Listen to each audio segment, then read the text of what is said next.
Hello everyone, my greetings to one and all. This is the fifth session on determination of income and employment.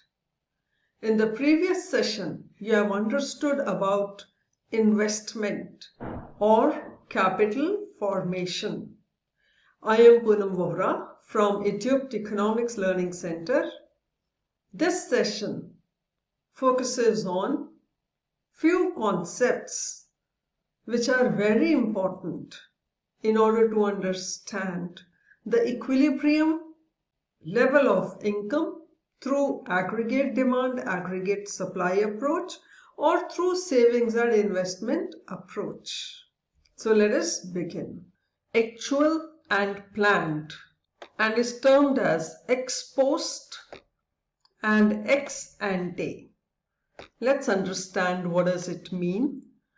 So far, you have come across terms like consumption, investment, total output of goods and services in an economy.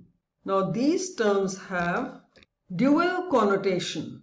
That is, in national income accounting, these terms are used in accounting sense, denoting actual value of these items as measured by the activities within the economy in a certain year.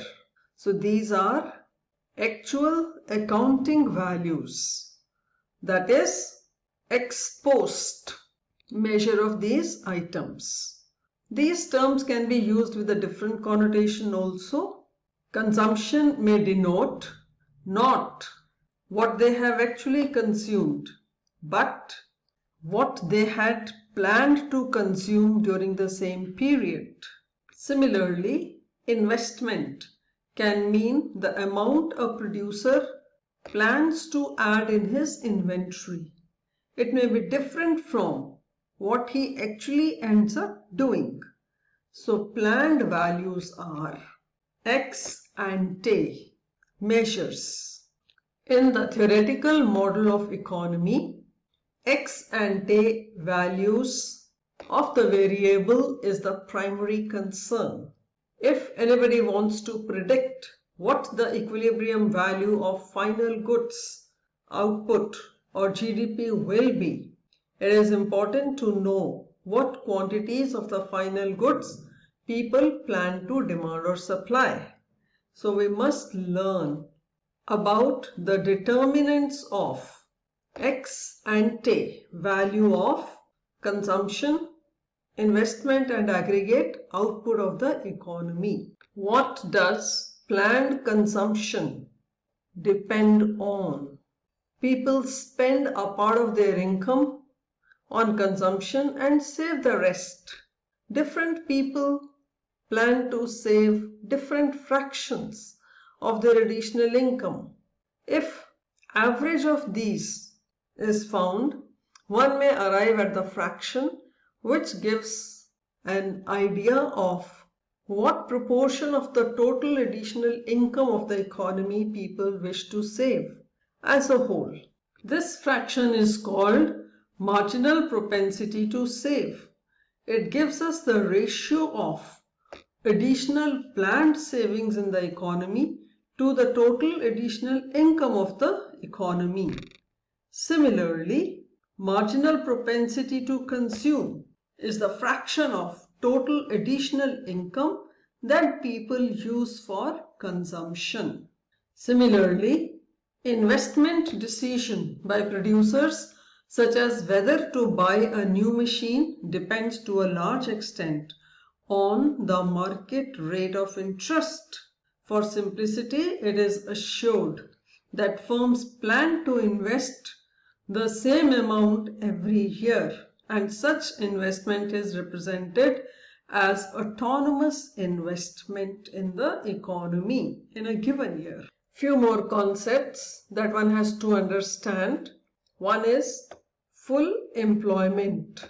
It is the situation in which all those persons who are able and willing to work find jobs at the prevailing wage rate. Involuntary unemployment is a situation in which people are willing to work at existing wage rate but do not work. People remain unemployed in the absence of employment opportunities. Voluntary unemployment is a situation where a part of the labor force does not wish to work at the current wage rate. Now assess yourself. A statement is given. Identify whether it is true or false. Full employment implies zero unemployment when nobody is ever unemployed in the economy. Please check your answer. It's a false statement. Even in the state of full employment, it does not mean that all are employed. There will always be some minimum level of unemployment, which is called natural unemployment. I hope you have understood the difference between ex-ante and ex-post, the difference between involuntary unemployment and voluntary unemployment, full employment and less than full employment.